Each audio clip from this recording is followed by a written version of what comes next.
Into My Dogs Are Barking on MPW Digital. I'm Landon, and we got Austin here. And man, Austin, my dogs were put up and locked in the cage on Tuesday night. Mississippi State went on the road at Auburn in the jungle, and Mississippi State struggled mightily in a game where they lost 88-66. We'll get into that game, and also preview what's all of a sudden become a really big opportunity for Mississippi State and Ole Miss on Saturday when the Egg Bowl meets in the Humphrey Coliseum at 5 o'clock. Then we'll also talk about transfer portal news. Mississippi State gets Anthony Evans, wide receiver from Georgia. And then an unexpected Mississippi State defender enters the NFL draft. And so we'll cover that as well. But want to let you know that My Dogs Are Barking are brought to you in part by Arpa's Coffee Bar in Starkville. Arpa's understands that great food and drinks are best enjoyed in the company of friends and loved ones. Their awesome and inviting atmosphere creates a perfect backdrop for laughter, conversation, shared memories. And so whether you're seeking a good spot to catch up over coffee, just a great gathering spot, Arpa's is the place to go, man. And what I love about Arpa's is that even though it's in the Cotton District, which is such a really bumping kind of happening place, you're able to get in and get out and not stay forever. And so if you're kind of seeing this, hey, I want some coffee, I want to sit, I can sit, or get some coffee and just walk around the Cotton District, that's the place to go. Here's the better news. If you're a listener of My Dogs Are Barking, make sure you let them know that you're a listener, and you get 15% off of your entire order. So make sure you do that. Also, 4 p.m. on Fridays, get any side free with a burger on Fridays just after 4 p.m. Not a bad deal. Also, hey, transfer portal. Mississippi State's defensive player that's headed to the NFL. He's hoping he gets rich. I would imagine. But what does it mean to be rich? Maybe it's less about reaching a magic number and more about discovering the magic in life. Skip Langley is your Batesville, Mississippi Edward Jones advisor, serving clients in the area and across the state of Mississippi. Count on him for financial strategies that can help support a life you love. Because the key to being rich is knowing what counts. So contact him today at 662-563-9843. And together you can find your rich. Edward Jones, member SIPC. Austin, Mississippi State got into a game with Auburn that you and I were on the Up-Tempo podcast, Auburn's podcast, the night before, talking about this matchup. Did it go any bit of how you expected it to go? No, not at all. It was very rough. I mean, from the jump, from the start of the game, it was like, dang, like a basketball is a game of runs. If it's 10-0, like in the first half, that doesn't mean it's going to be doesn't mean the game's over. But I mean, there was not really, we didn't show like any fight when it came to staying in the game. It was a very rough game for the Bulldogs, and we saw it. I mean, this was a hard game to watch. If you were a Mississippi State fan, you had a lot of hope going into this. I mean, we were on a hot streak going into Kentucky. We looked good against Kentucky. And then I can't say the same for this game. We didn't look good. Obviously, they didn't even have their best player, and we still didn't look good. We couldn't do anything in the paint. I mean, Josh Hubbard didn't really get going. It was a rough night. And, you and I both picked the Bulldogs to win this game, and we were both completely wrong. And obviously, we acknowledge that we were both completely wrong, because that was a very rough game for the Dogs. And it was, man, it really hurt. It really hurt, just because, I mean, there was a lot of hope in the Mississippi State community. And Auburn, I mean, props to Auburn. They were obviously the better team. They're one of, if not the best team in all of college basketball. And they showed it against what we thought was a great Mississippi State team. And without their best player, without their best player, they controlled the entire game. Yeah, that was the crazy part. I mean, Mississippi State did not help themselves offensively. They were 3 for 24 from 3-point range. 3 of 24 will not get it done. And I'll tell you this, State looked lost offensively. There were several possessions where they'd get the ball and just kind of look around. Auburn's defense is smothering. But Chris James' team just didn't seem to have any sort of answer for it and just looked lost, didn't know what to do. Defensively, it didn't even look like a Chris James kind of coach team. And obviously Riley Kugel being out affected it, but there's still much more that went into the game. But why, like, Josh Hubbard, man, it's a really weird thing. He was 2 of 12. He had 17 points, but he had 11 points from the free throw line. 17 points. He was 2 of 10 for 3. Um, dude, what's going on with Josh Hubbard? You're a former absolute star for varsity basketball. What's going on for in Josh Hubbard's world? I don't know about that, but hey, listen, I don't know. I was thinking about it today. I mean, this is a massive game. We're going to talk about this Ole Miss game, and obviously, every shooter, especially shooters, have their ups and downs. But Josh Hubbard has not been the Josh Hubbard the past couple games, and I think everybody can acknowledge that. And it's rough, but I think that obviously, Josh. I would say right now, Josh Hubbard is our best player. He still averages 17 points a game. It's not like he's, bad at it with any means. But I think that with the style of offense we're playing, I think we need to switch it up a little bit. Obviously, Christians knows way more than me. He knows these players so well. But if I were him, I would switch up the offense a little bit just to not be so centered around Josh Hubbard, because this year we have a lot of other guys that can also score the ball and that can facilitate the ball. I mean, you can give it to Cam Matthews and he can facilitate the ball, by driving and stuff. I I don't know. I don't know if we can keep winning these SEC games if we're playing the style of offense that we're playing, because Kentucky, we still dropped 90 points, and so we did a great job, but dropping 66 against Auburn while shooting terribly, I I don't know if it's time to throw in. Maybe we'll see how the Ole Miss game. That's what I would probably do. Keep this up until the Ole Miss game. But I would probably switch a couple things if we lose this Ole Miss game, especially if Hubbard is not shooting the ball as effectively. We need Kanye Clary back, to be honest. I mean, he was a guy that could also handle the rock, that could get people open, that could drive the ball. He could kind of do it all, just not as good as Josh Hubbard. But it took a lot of the load off Josh Hubbard. And Josh Hubbard, with Clary being out, I think that he just wants to take a lot more responsibility and wants to take a lot more shots. And I think we're going to have to switch a little things up to be more successful. Yeah, Cam, you saw kind of from the beginning, Cam tried to establish himself down low and was not getting the whistles that he usually did. And it was like when he could not get that, he was kind of going up to try to draw contact, and he wasn't scoring, obviously, because he thought he'd be fouled. And then when he didn't get the whistle, State just looked completely lost. Then even having DeQuan Warren come in, he played 10 minutes. Both of his shots were off. Just nothing was working. And then on the other side of the ball, Auburn, I mean, it's the same thing. It's like they could not miss. And also, I think Auburn's a great example of this is what a great team looks like. You have 5 and 6 guys that can give you double figures and do give you double figures and can shoot, Like it's one thing to be down low. But I mean, they had guys that were shooting. Their bigs were shooting the ball from distance. State just looked completely overmatched. And look, we might look up and go, and look in March and go, Auburn's a number 1 seed. Like they're one of the 4 top teams in the nation. I wouldn't be shocked about it at all. But State has, State has. I'm getting choked up. It's just so emotional. State has a big opportunity on Saturday against Ole Miss. Ole Miss is coming off a 74-64 win at Alabama. I'm going to show if you're watching on YouTube, and just for those who don't know, if you're watching on YouTube, we try to always have box scores available for you to take a look at. Ole Miss beats them 74-64 in Tuscaloosa. Malik Dia, went off 23 points, 50% from the field. Sean Padula, really good distributor, kind of does it all for them. Matthew Morrell was able to be there. Then off the bench, they get 26 points from with Murray and Brakefield combined. Ole Miss has got a lot of momentum, man, going in and beating Alabama. Alabama, I think they forced, I don't have it here, but I want to say they forced like 22 turnovers in this game against Alabama.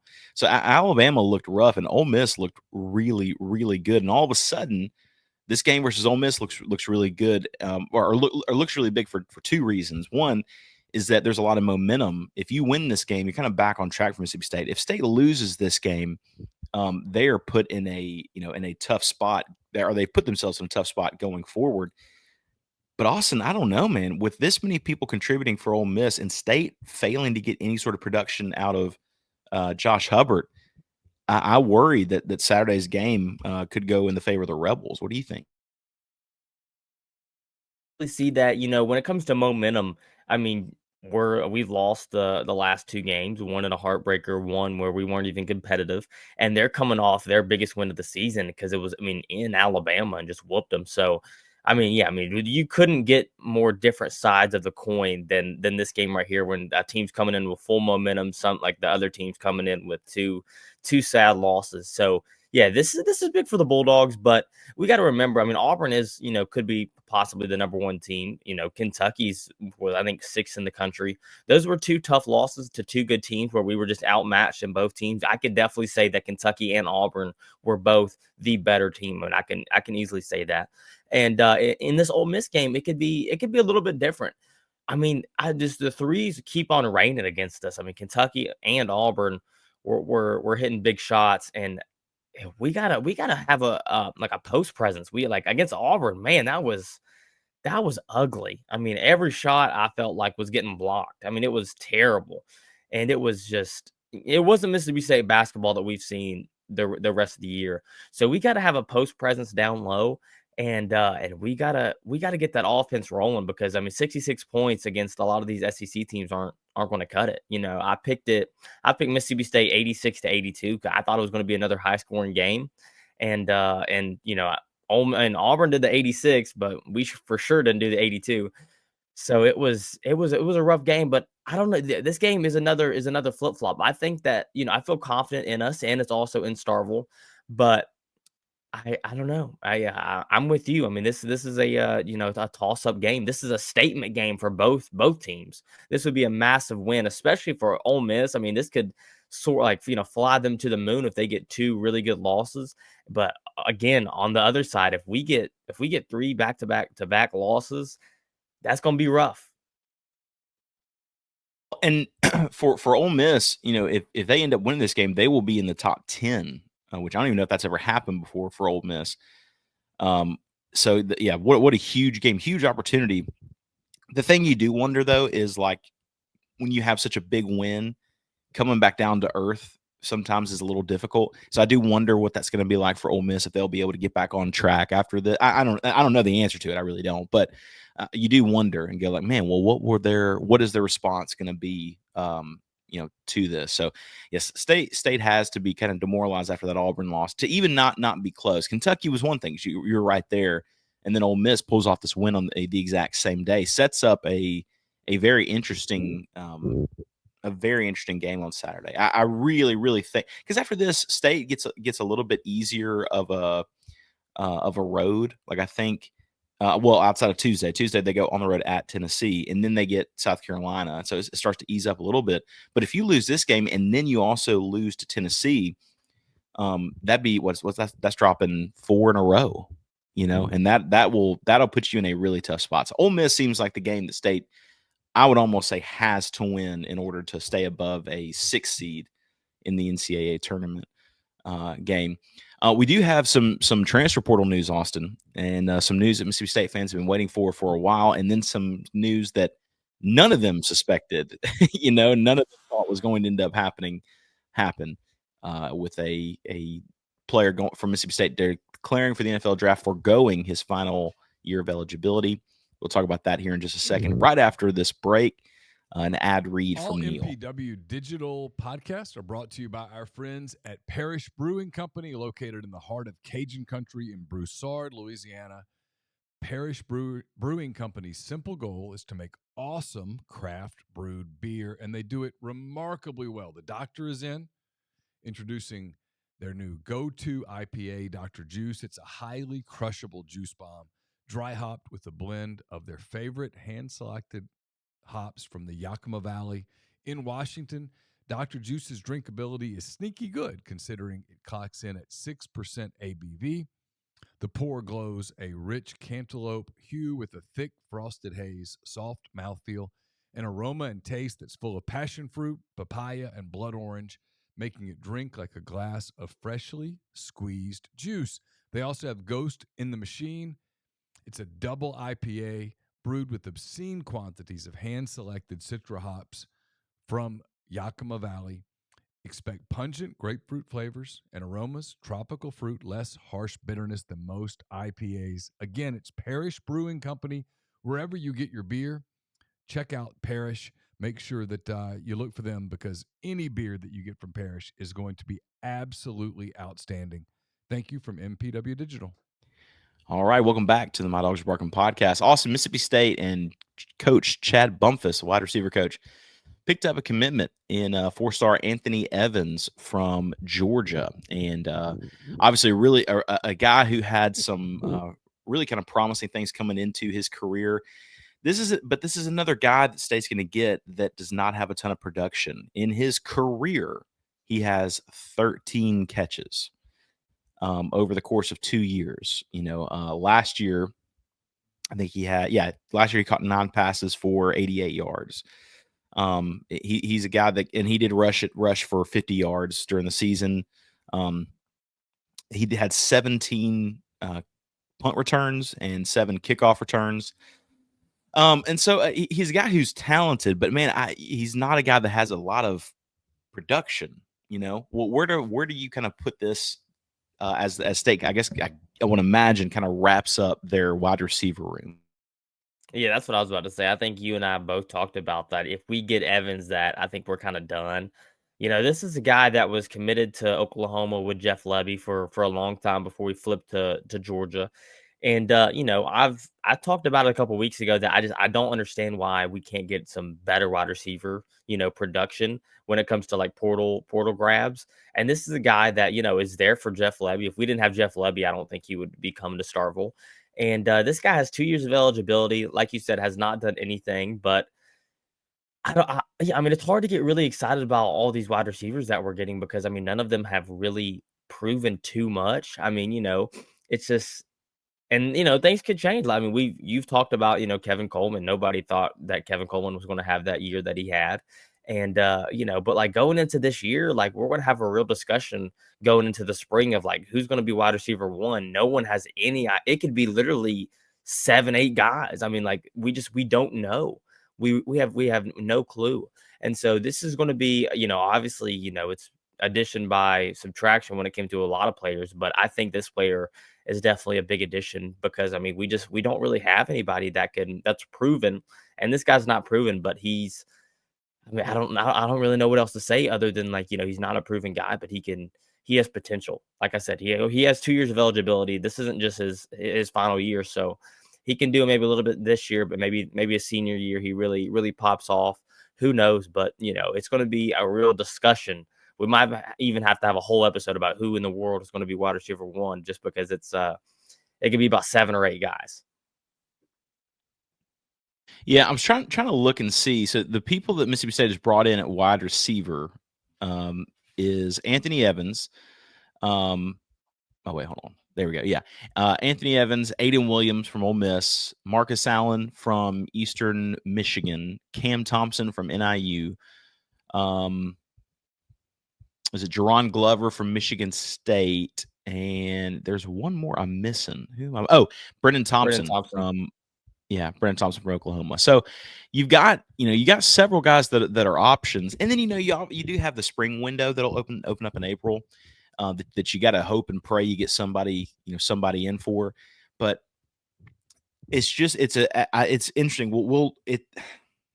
It's hard to be excited in terms of like, we know this guy's in this. Last year, Mississippi State was able to be excited for Kelly Akakari because he had 1,000 yards when he was at UTEP, and you could watch that. You could watch Kevin Coleman. He only had 300 plus yards at Louisville, but you could go and watch those highlights. This is like you're having to go back to high school highlights or seeing where they caught 1 or 2 passes. And I guess with Marcus Allen, Marcus Allen has the most production of anybody that's coming in. Marcus Allen had about 650 yards at Eastern Michigan. So he might be a guy that you look at and say, okay, he brings some excitement. I think Aiden Williams is the guy to be most excited about from this group. Is there a particular guy that sticks out to you? I don't know. I mean, I think Glover was not a bad grab. I think he could really do some things. I think Brendan Thompson, I think he's going to be another boom or bust kind of guy. I think that he could not play for us, or I think that he could have 400 or 500 yards for us. I think that's a guy who, was in Jeff Lebby's offense. Obviously, he was not in Jeff Lebby's offense the last year. So he didn't have a big year last year with Seth Luttrell. I think that he could be really good, or also he could just be one of the other guys. But Brendan Thompson, I think, is a guy that we need to look out for. Yeah, his speed is really elite. It's just will he be able to put it all together, stay healthy? Jerron Glover, maybe I'm selling him short. He did have 15 catches at Michigan State last year for 192 yards and 2 touchdowns. He had 261 yards in 2023, and then just had caught one pass in 2022. So, um, yeah, he had a bigger game against Ohio State at 53 yards, 4 catches and a touchdown in that game, but that game was a rout, so they were having to pass the entire time. His biggest game was at Maryland. He had 6 catches for 84 yards and a touchdown. Yeah, I don't know. I think that Aiden Williams is the biggest like what if, like he could be a guy that especially if Jeff Levy likes that kind of guy and had a lot of talent going into his time at Ole Miss. I think he's the guy to be most excited about to me. And now I'll say this: here's someone to not be excited about, and that is no, I'm joking. I mean, happy for him, but in terms of having to figure out what you're going to do, that's a totally different thing. Stone Blanton, Mississippi State's linebacker, declared for the NFL draft, foregoing his final year in Starkville. He only spent 1 season in Mississippi State after being at South Carolina. This is a little bit of a head scratcher for me, Austin. He had a lot of tackles in 2022. In 2024, mainly because the offense was so bad for Mississippi State that the defense had to be on the field, a lot. But in terms of him being like an NFL prospect, I didn't see that. I didn't see that coming. He had 95 assisted tackles this season, 29 solos. So that's good for 124 tackles, 2 forced fumbles. Solid player. I just didn't like. I don't see, especially with NIL. Like with NIL, you'd think he'd be worth a lot more being able to stay in Mississippi State. This is all of a sudden a big shoe to fill, because even though it's not like he was an elite player, all SEC or anything, that's a lot of tackles. And now maybe Nick Mitchell's kind of the guy you have to lean on at this position for Mississippi State. I think so too. I mean, he was the player, like the helmet communication guy. This was, kind of a leader of the defense, but this was a leader of almost one of the worst defenses in all of college football. So, I mean, that really isn't saying too much. And, I'm not. Isaac Smith had unbelievable tackles.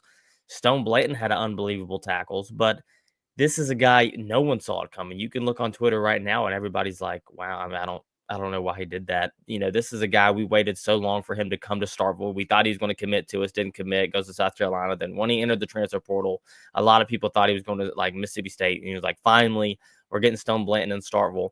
And then he's only there for 1 year. So when I saw that, when I woke up, I was like, what the heck? Like, I don't understand it, but good for him. Hopefully, his agent saw something that he liked in the draft. I don't know. I don't have any idea. But maybe NFL scouts will look at the number of tackles, see it was in the SEC, and be like, "Wow!" And maybe he has a really good combine. We'll see. Yeah, sometimes I wonder if there was a. I don't know. I thought maybe because there's so many linebackers coming in that he might be threatening, but in that case, you would just transfer. You wouldn't just go to the NFL. But he's already had to transfer once. Maybe he wanted to be done with it. But yeah, you had Nick Mitchell, Zachary Tillman at linebacker. And then they added Jalen Smith from Tennessee to the roster. And then the people who are either coming in or redshirted, like Fat Clark, is coming in after a redshirt freshman season. Then you had Tyler Lockhart, AJ Rice, and Tashawn Willis coming in that's new this year. So you got a lot of people that are there ready to step up. It's just not really ideal from a defense that was already struggling so much. I think Coleman Hustler is going to be a big loss, but yeah, like you said, I think we have the guys to step up that production. Nick Mitchell had a pretty good second half of the season, and then obviously Tyler Lockhart could be playing a lot this year. Tyshawn Willis could be playing a lot this year, and then the guy from Tennessee could be playing a lot. Zachary Tillman had a lot of really good flashes. So I don't know we'll see how much it really hurts the Bulldogs. Like I said, this was one of the worst defenses in the country. And if we're losing a player from one of the worst defenses in the country, how bad is it going to hurt? And so that's how I felt. I said, everybody, like going out of the season, I said, everybody but Isaac Smith, I'm perfectly fine with losing. And so, I'm not too sad about it. And, I hope for the best. Yeah, obviously good for him. I think because of the amount of players that State has at that position, they're going to be okay. And solid player. They might even add some more speed, having Jalen Smith take that spot. But Yeah. man, what a time of the year it is, Austin, for college basketball. There's so many good games on last night and on Tuesday night, and there's more games that are going on Saturday. Again, Mississippi State in Starkville, it is sold out in terms of the student tickets. It's going to be in Starkville at 5 p.m. Make sure you go buy ARPAs while you're in Starkville. Grab you something hot, grab you some food, and you will have a good time doing that beforehand. Any final now, like last, so when we were on the podcast, what was it, Tuesday night or when Monday night, they asked us to do a prediction, and I feel so silly now, especially because like State, not only did they lose, like they lost bad, So I have a tough time even looking at predicting the Ole Miss game, but I got to be honest, I'm not feeling it. I'm not feeling like State's in a good spot. I feel like their back is against the wall going into Saturday, as opposed to playing with a little bit of momentum. Is that how it feels for you, or is it land differently? I don't know. I think, yeah, it's tough when it comes to momentum. I don't think there's a lot of momentum for us, but I think I am predicting Mississippi State to win. I take full responsibility for picking Mississippi State to beat Auburn. That was embarrassing. Yeah, I was thinking about it during the game. I was like, that was totally embarrassing to do. But, if we lose to Ole Miss, my predictions, there will be a lot of change predictions going into the rest of the year. But yeah, I'm gonna say Mississippi State's gonna pull it out in the hump. Where the last two games were absolutely just heartbreaking, and I think we figured out against Ole Miss. So I think you and I might split on that one, Austin. I think you might roll with Mississippi State. I think I'm like Ole Miss in this game. The momentum thing is real, and I don't think State has figured out their identity. Almost was dissolved in that game. But we will see. They might be able to answer back, and if they're able to answer back with a win, I think the rest of the season is going to look good for Mississippi State. So, all right. We will get out of here. Hope everyone has a wonderful rest of their night, rest of their day, and rest of their week. Make sure you tune in to all of the shows on MPW Digital, McCready and Siskey tomorrow, Thursday at 2 o'clock. So thank you guys so much for listening to My Dogs Are Barking. Catch us on Twitter, just at MyDawgsPod for all the latest updates, and we will catch you guys next time. Thank you.